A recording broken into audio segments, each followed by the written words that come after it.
셀토스 가솔린 차량가가 2,975만원인데 월 임대료가 50만원, 코나 가솔린 차량가가 3천만원에 54만원. 차량가는 비슷한데 셀토스가 더 저렴한 이유 알고 계신가요? 이번 영상에서 여러분들이 더욱 저렴한 월 임대료를 받을 수 있는 방법을 알려드릴게요. 저는 복잡하고 어려운 장기 렌트 여러분들의 편이 되어서 쉽게 알려드리고 있는 오토브라더스 김 실장입니다. 짬뽕 전문점이 짬뽕이 맛있잖아요. 지금부터 장기 렌트 외길 10년 김 실장이 장기 렌트 아주 맛있게 만들어 보겠습니다.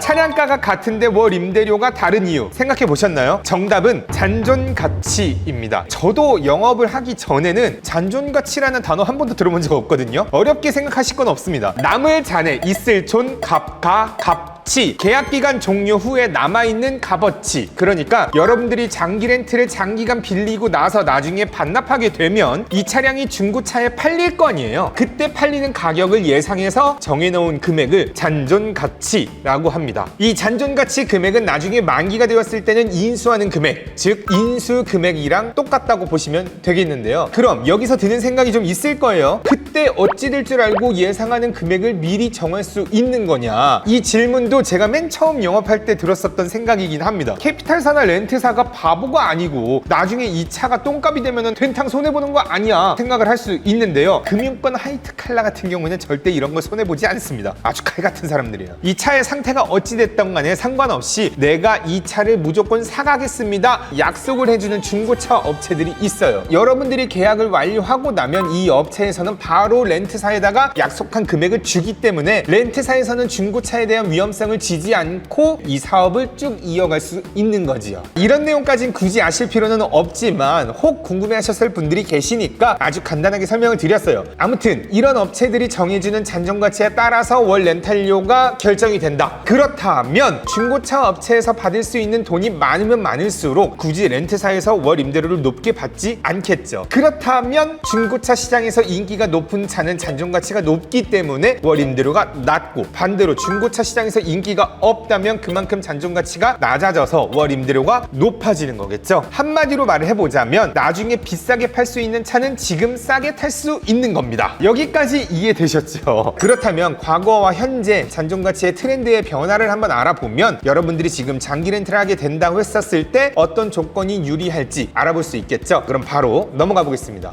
2년 전까지만 하더라도 잔존가치는 4년에 8만 킬로 정도 뛰었다고 가정을 한다면 가장 인기 있는 카니발이나 소렌토 같은 경우에 신차 가격 4천만 원이라 했었을 때 4년 뒤에 인수하게 된다면 2,200만 원 정도의 가치가 남습니다. 신차 대비해서 55% 정도의 잔존가치가 매겨지는 거죠. 하지만 최근 견적들을 한번 살펴보면 카니발 가솔린 같은 경우에는 62%, 하이브리드 같은 경우에는 60% 정도로 과거에 비해서 점점 잔존가치가 올라가고 있는 걸 볼 수 있습니다. 왜 잔존가치가 점점 상승했을까에 대한 이유를 몇 가지 생각해 본다면 두 가지 정도를 들 수 있을 것 같은데요. 첫 번째는 중고차 시장에서 수요가 점점 늘어나기 때문에 인기 있는 차가 점점 가치가 상승된 걸 생각해 볼 수 있겠고요. 두 번째로는 장기 렌트 시장 자체가 경쟁이 심화되었다고 볼 수 있겠습니다. 첫 번째 이유 같은 경우도 상당한 원인이 될 수 있겠지만 저는 두 번째 이유가 더 원인이 크다고 보는데요. 지금 장기 렌트에 대해서 알아보고 계시는 여러분들도 느끼셨겠지만 시간이 지나면 지날수록 장기 렌트에 대한 관심도 커지고 이해도가 높아집니다. 그러면서 당연히 렌트 회사의 경쟁도 심화될 수밖에 없는 거겠죠. 미리 선불로 중고차 값을 주는 업체에서 정해준 잔존가치보다 렌트사가 손해를 감수하면서까지 잔존가치를 올려가지고 다른 렌트사에 비해 월 임대료를 싸게 만들어가지고 경쟁에서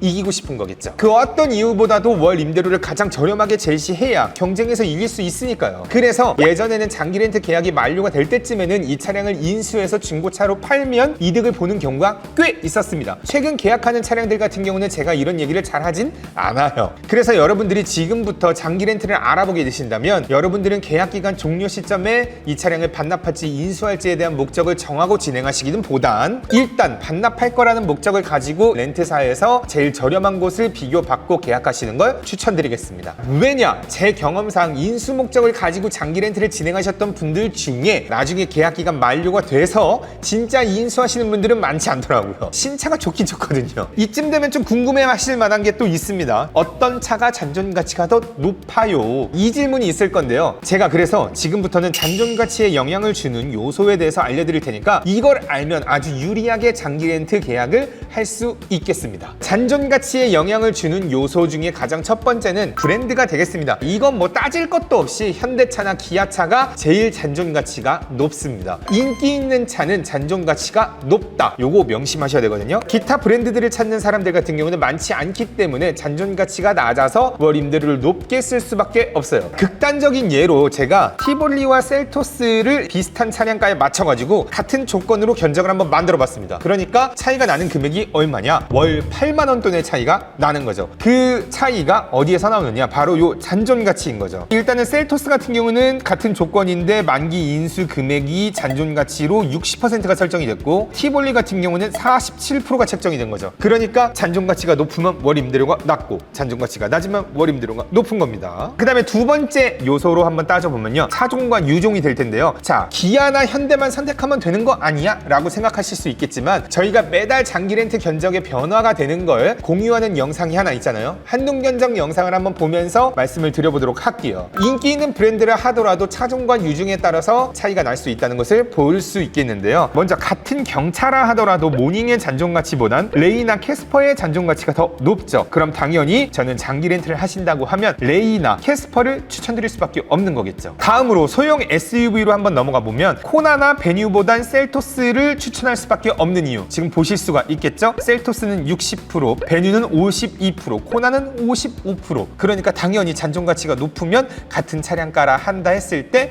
월 임대료가 낮은 겁니다. 그 다음으로 유종에 대해서도 얘기를 해보려면 K5나 소나타가 딱 보기 좋습니다. LPG 차량 같은 경우에는 가솔린 차량보다 확실히 잔존가치가 낮은 걸 확인하실 수가 있습니다. 54%가 나오죠. K5랑 소나타는 더 낫네요. 53%. 그 다음에 물론 연비에서도 나오는 장점이 있긴 하지만 이번 영상에서 유종에 따른 잔존가치의 차이를 보여드리는 목적이 있으니까 잔존가치만 놓고 봤었을 땐 이런 차이가 있다라고 보실 수가 있겠습니다. 다음 요소는요, 같은 브랜드, 같은 유종, 같은 차량이라 하더라도 잔존가치가 다르게 책정될 수 있습니다. 뭔지 짐작이 혹시 되시나요? 계약 기간 동안에 얼마를 탈지에 따라서 잔존가치가 달라지게 되는 건데요. 일단은 계약 기간이 길면 그만큼 중고차 가격이 떨어지니까 잔존가치가 낮아지겠죠. 약정거리가 많이 설정되면은 주행거리가 많아지니까 이것 또한 잔존가치가 낮아져서 월 임대료가 높아질 수밖에 없는 겁니다. 다음 요소는요, 왠지 영향을 줄 것 같은데 주지 않는 겁니다. 바로 이런 건데요, 색상, 페이스리프트나 풀체인지 같은 것들입니다. 특이한 색상을 예를 들어서 뭐 시뻘건 색상이나 뭐 이제 시퍼런 차들 같은 거 계약을 하게 되면 잔존가치에 큰 영향을 줄 것 같지만 계약을 아예 못하면 못했지 잔존가치가 떨어지거나 하는 경우는 거의 없어요. 아예 없는 건 아니고요. 연식 변경, 페이스리프트, 풀체인지 같은 것도 뭐 그렇게 큰 영향 없이 이전 잔존가치 그대로 이어서 가긴 합니다. 물론 최근 변경된 차량이 더 잘 팔리긴 하겠지만 장기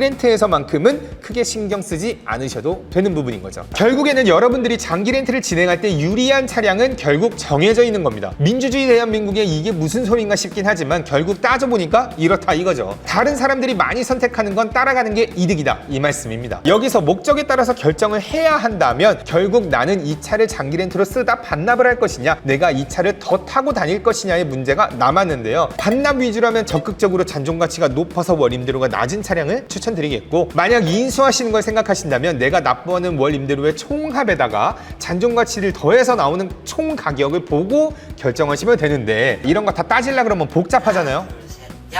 걱정하지 마세요. 저희 오토브라더스에서 상담을 받아서 견적을 받게 된다면 저희 최첨단 AI 전산 시스템을 통해서 간단하게 총합을 확인해 볼 수 있으니까 이걸 보고 낮은 가격을 결정하시면 되겠습니다. 그렇다면 이제 응용을 한번 해보도록 합시다. 저희 최첨단 AI 전산 프로세스 견적서를 보면 어떤 조건이 가장 여러분들에게 좋은지 설명을 해볼 수 있을 텐데요. 그랜저 2.5 가솔린 2륜의 익스클루시브 4,353만 원짜리 차량을 60개월에 보증금 20% 놓고 약정주행거리 15,000km로 해서 똑같은 조건으로 쫙 진행을 해봤는데 렌트사만 각각 다릅니다. 1번이 KB, 2번이 BNK, 3번이 우리금융, 4번이 오릭스인 거죠. 그렇다면 여기서 여러분들이 반납을 고려하고 계신다면 어떤 견적이 제일 좋은 견적 같아 보이나요?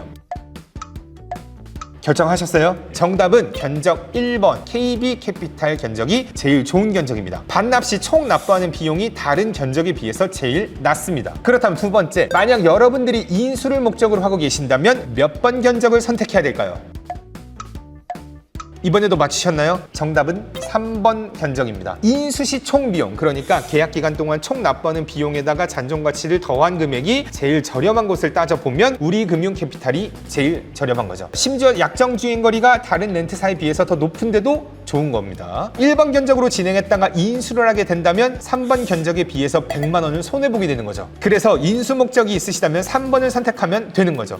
물론 이렇게 생각했다가 나중에 반납을 하게 된다면 1번 견적에 비해서 80만 원 정도가 더 높지만 그건 뭐 여러분들이 변심한 거니까 감당을 해야 되는 부분이겠죠. 인수하면 100만 원이 더 싸니까요. 이렇게 잔존 가치를 통해서 장기 렌트 견적을 확인해 봤습니다. 여러분들은 가장 유리한 견적을 어떻게 선택하는지 이제 파악해 볼 수가 있겠죠? 정리를 하자면요, 장기 렌트는 잔존 가치가 전부인 겁니다. 싸게 타고 싶다면 반납을 전제로 월 렌탈료가 제일 낮은 걸 선택하시면 되는 거죠. 인수를 하고 싶다면 잔존 가치까지 다 따져서 총 비용이 제일 낮은 걸 선택하시면 되는 겁니다. 이런 거 잘 모르겠다? 그러면 오토브라더스에 문의하시면 알아서 저희가 다 계산해 드리니까 걱정하지 마시고 연락 주시면 되겠습니다. 여기까지 여기까지 장기 렌트 맛집 오토브라더스 김 실장이었고요. 혹시 장기 렌트 계약을 해서 김포 매장으로 차량을 인수하러 오신다면 짬뽕 맛집은 제가 몇 군데 아는데 기깔난 데 있으니까 한번 소개시켜 드리도록 하면서 이번 영상 마무리하도록 하겠습니다. 그럼 안녕.